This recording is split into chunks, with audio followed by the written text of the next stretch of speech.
There comes a moment in life when nothing is technically wrong, yet everything feels unbearable. And that moment does not arrive with drama or catastrophe. It arrives quietly, disguised as normalcy, wrapped in routine, hidden inside days that look identical to all the others. But beneath the surface, something has shifted, and you can feel it even if you cannot explain it. A subtle fracture between who you are and the life you are living. A growing tension that no distraction seems to resolve. And if you are honest with yourself, you know this is not stress, not burnout, not laziness, not a temporary mood. It is something deeper, something structural, something irreversible. This is the moment most people ignore, rationalize, or numb themselves through, but it is also the moment that determines the rest of your life.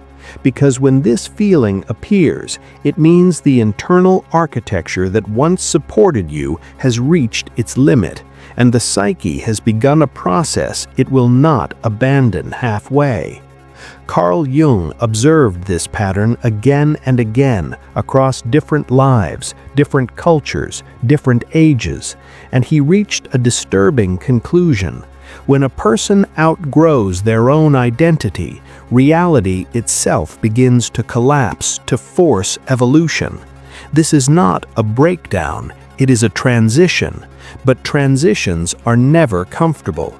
They begin with discomfort that has no name, a vague sense of being out of sync with your own existence, like wearing clothes that no longer fit, yet still being expected to function normally. You wake up, go through the motions, fulfill obligations, speak the right words, but something inside feels hollow, disengaged, distant, as if your inner core has already left the room. What once energized you now drains you. What once mattered now feels strangely irrelevant. And no matter how much effort you apply, the old motivation refuses to return. Jung did not see this as failure. He saw it as saturation, a psychic system pushed to its maximum capacity, now preparing to reverse itself, a phenomenon he described as enantiodromia, the moment when excess transforms into its opposite. And this is where the unconscious steps forward, not as an enemy, not as chaos, but as a corrective force. It begins subtly through restlessness, dissatisfaction, emotional flatness, a persistent sense of meaninglessness that nothing external can fix. And this is important. This emptiness cannot be cured by change on the surface. New goals, new relationships, new environments may briefly distract you, but the emptiness remains because it is not asking for stimulation, it is asking for transformation. This is the first sign that your current reality is coming to an end, a quiet existential unrest that refuses to be silenced. Jung understood that psychic energy does not disappear, it relocates. When the unconscious withdraws energy from a life structure, that structure becomes lifeless, and this withdrawal is not punishment, it is guidance. Yet most people resist it, clinging to familiar roles, replaying old strategies, forcing enthusiasm where none exists. This resistance creates friction, and friction creates suffering. So here's a question I want you to answer honestly in the comments. Have you been trying to revive a version of yourself that no longer feels alive? And if this resonates even slightly, pause for a moment and tap the like button, not for the algorithm, but as a signal to yourself that you are willing to look at what is actually happening beneath the surface. Because once this inner unrest settles in, it does not stay alone. It opens the door to something far stranger, something that challenges logic itself. The psyche begins to speak in symbols, coincidences multiply, patterns emerge, Reality starts whispering back to you, but this is where the journey truly begins.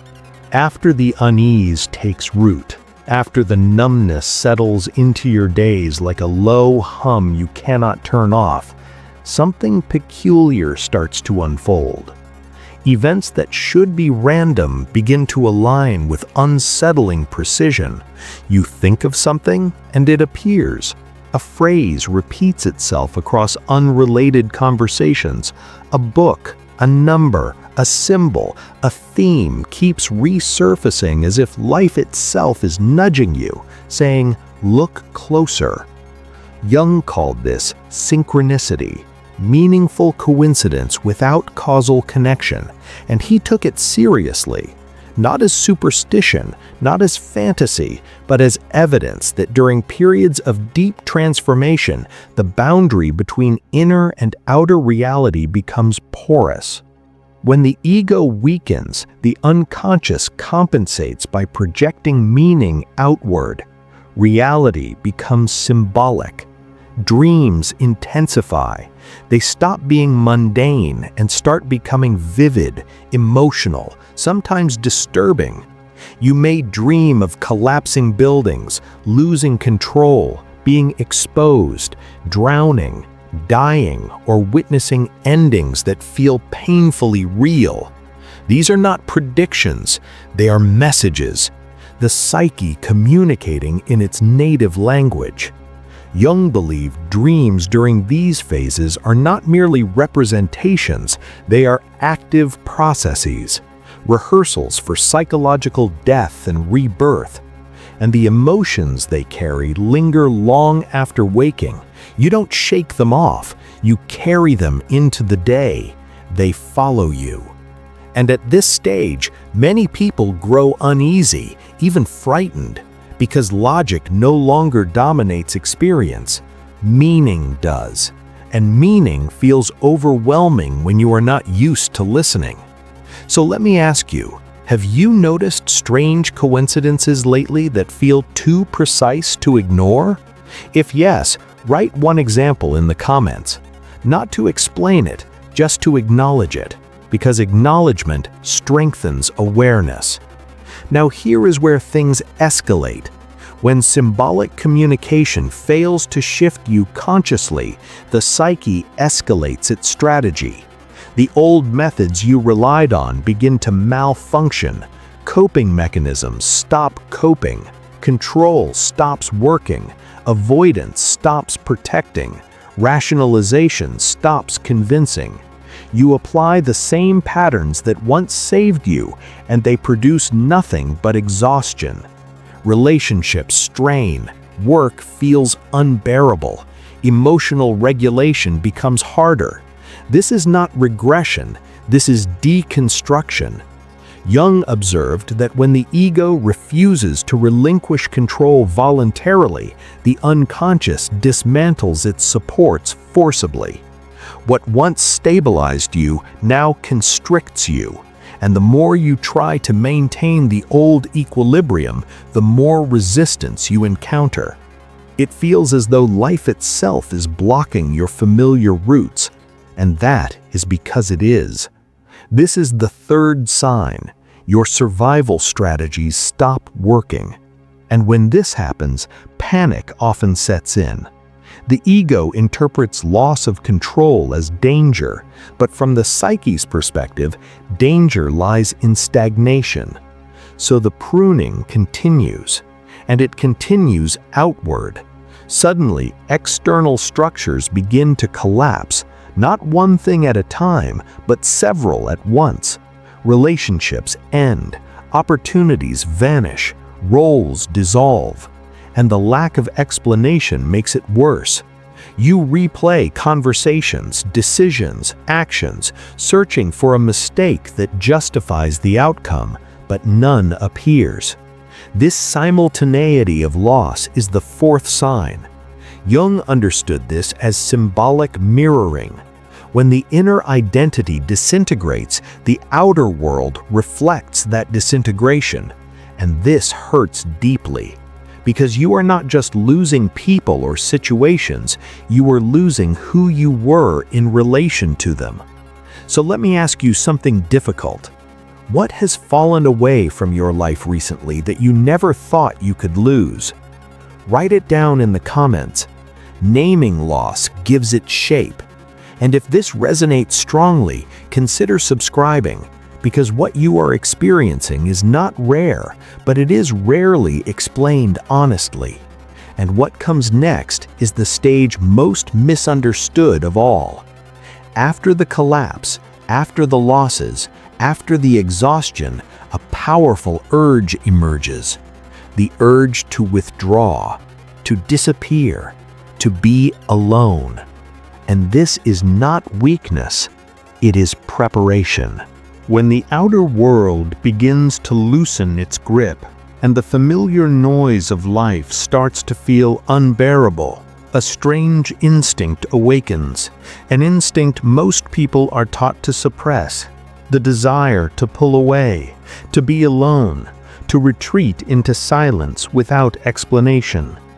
Conversations feel hollow, social roles feel performative, even people you care about seem distant, not because you no longer love them, but because you can no longer meet them from a place that feels authentic. Jung understood this phase as the inward turning of psychic energy, a necessary withdrawal from external demands so the psyche can reorganize itself from within. This is not depression, though it is often misnamed as such. It is not avoidance, nor laziness, nor weakness. It is an instinctual descent. Across myths and spiritual traditions, this phase appears again and again, the hero entering the cave, the desert, the wilderness, the underworld, not to escape life, but to be stripped of illusion. And this stripping is uncomfortable. Silence becomes loud, stillness becomes confrontational. Thoughts you once outran now sit across from you. Unresolved grief surfaces, forgotten desires knock, old wounds reopen, and the ego, which once defined itself by productivity, validation, and function, begins to panic. It whispers, "You are disappearing, you are losing yourself." But the truth is the opposite. You are finally encountering yourself without costume or distraction. Jung believed this stage was essential because it allows the psyche to reconnect with contents long buried beneath adaptation and expectation. And yet, alongside this retreat comes another force, volatile and unsettling. Sudden impulses to rupture everything, to leave relationships that once defined you, to abandon careers that once gave you identity, to move, to vanish, to start over completely. These thoughts arrive with intensity, often at night, often repeatedly, as if an inner voice is insisting, "This is no longer your life." The ego recoils, labeling these impulses reckless, irresponsible, dangerous. But Jung saw them differently. He believed they were expressions of the self, demanding alignment, not necessarily immediate action, but acknowledgement. These urges signal that the current structure of life is built on prolonged compromise, that staying feels like a slow erosion of the soul. And ignoring this tension does not neutralize it, it amplifies it. Many people at this stage attempt to suppress these impulses, doubling down on stability, forcing themselves to remain functional. But the psyche does not tolerate prolonged self-betrayal. When inner truth is ignored, it manifests somatically, emotionally, relationally. Anxiety increases, exhaustion deepens, meaning evaporates. Life begins to feel hostile, not because it is, but because you are moving against your own nature. So let me ask you something important. What change have you been secretly imagining that you have not allowed yourself to admit out loud? Write it in the comments. You don't need to justify it. Just name it, because naming creates space. And if this is resonating strongly, pause for a moment and support the channel with a like, not as approval, but as participation, because what comes next is the most decisive moment of all. After withdrawal, after impulses, after tension, there arrives a quiet clarity, a knowing that does not argue, a realization that the old life is not just uncomfortable, it is complete, finished, and there is no return. This realization does not arrive dramatically. There is no explosion, no revelation, no external sign. It arrives as certainty, calm, heavy, final. The sense that whatever you were before no longer exists, and no amount of effort can resurrect it. Jung described this as the death of the old ego configuration. Not physical death, but symbolic death. The dissolution of an identity that has served its purpose. And this is where many people falter, because standing at this threshold requires radical courage. The ego wants continuity. It wants to rebuild quickly, to restore familiar narratives, to regain control. It urges you to patch the ruins, to reconstruct the old life with minor adjustments. But the unconscious refuses. Every attempt to revive the old patterns feels forced, hollow, exhausting, because the psychic energy that once animated them is gone. And when the ego resists this truth, suffering intensifies. Jung warned that when individuation is ignored, the psyche acts severely, not out of cruelty, but necessity. Crises repeat, relationships fracture, health declines, life constricts, until the message becomes unavoidable.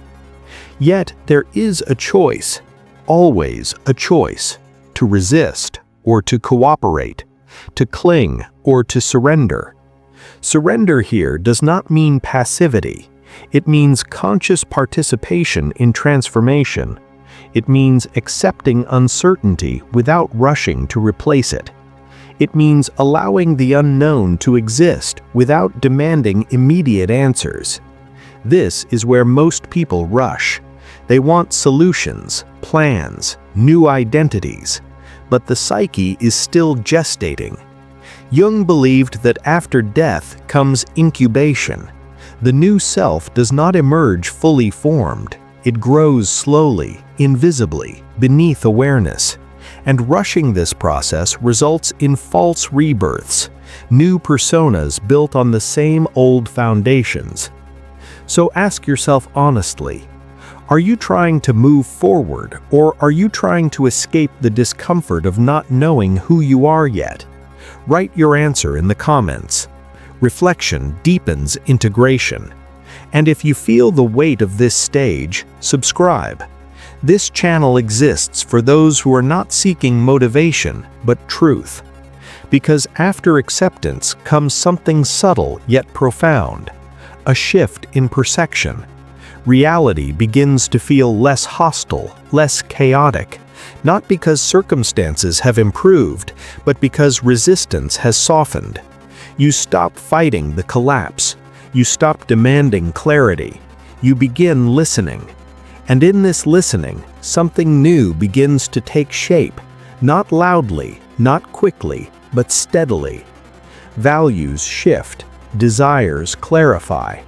You become less interested in approval and more interested in integrity. This is the quiet rebirth, not the return of the old spark, but the emergence of depth. Jung believed this was the true goal of psychological development. Not happiness, not success, but wholeness. A life lived from the center rather than the mask. And this wholeness is not comfortable. It is honest. It demands responsibility. Because now you can no longer pretend ignorance. You know when you are betraying yourself. And that knowledge is irreversible. So here is another question. What truth about yourself have you been unable to unsee lately? Share it below. Speaking it anchors it. And remember, this process is not linear. There will be moments of doubt, regression, fear. But something fundamental has changed. You have crossed a threshold, and life will not allow you to return unchanged. As the new orientation slowly forms, a strange paradox emerges. Life may still be unstable, uncertain, even painful, yet something within you feels more grounded than before. The chaos no longer feels meaningless, it feels purposeful. Jung observed that once the ego aligns with the self, suffering does not vanish, but it transforms. It becomes bearable because it is understood. You stop asking, "Why is this happening to me?" and start asking, "What is this shaping me into?" This shift changes everything. You become less reactive, less desperate for resolution, more capable of sitting with ambiguity. And this maturity begins to reflect outwardly. Relationships either deepen or dissolve. Work either evolves or becomes impossible to tolerate. You no longer tolerate environments that require fragmentation. You feel physically uncomfortable when you lie, pretend, or shrink. This is not arrogance, it is coherence. And coherence demands consistency. Jung believed that individuation naturally leads to a simpler, more authentic life. Not necessarily easier, but more aligned. External complexity reduces as internal clarity increases. You choose differently, you move slower, you listen more, you speak less, but with more precision. And this often confuses others. People may say you have changed, that you are distant, that you are no longer who you used to be. And they are right, you are not. But here is the crucial part. You are also no longer available for the roles that once consumed you. You stop performing, you stop over-explaining, you stop seeking permission. And this can feel lonely, because individuation is not a collective process. It is deeply personal. Few people will fully understand it. Jung warned that this path often separates individuals from the crowd, not out of superiority, but necessity, because living from the self requires integrity, and integrity is incompatible with constant compromise. So let me ask you, where in your life are you still saying yes when your body and soul are saying no? Write it down. Awareness precedes change. And if this perspective resonates, support the channel with a like. It helps this work reach those who are silently crossing the same threshold. Because the final stage of this process is not dramatic rebirth. It is responsibility. The responsibility to live consciously, to make choices aligned with inner truth, to accept the consequences of authenticity. Jung believed that those who complete this process gain something unshakable, not certainty, but depth, not control, but inner authority. And this authority does not shout, it does not dominate, it does not seek validation, it simply acts. And from this place, life begins again, not as repetition, but as expression. And that is the difference between surviving and living. If you have reached this point, if you recognize yourself in these stages, then you are not lost, you are not broken, you are not failing at life, you are undergoing a psychological initiation, one that cannot be rushed, avoided, or delegated.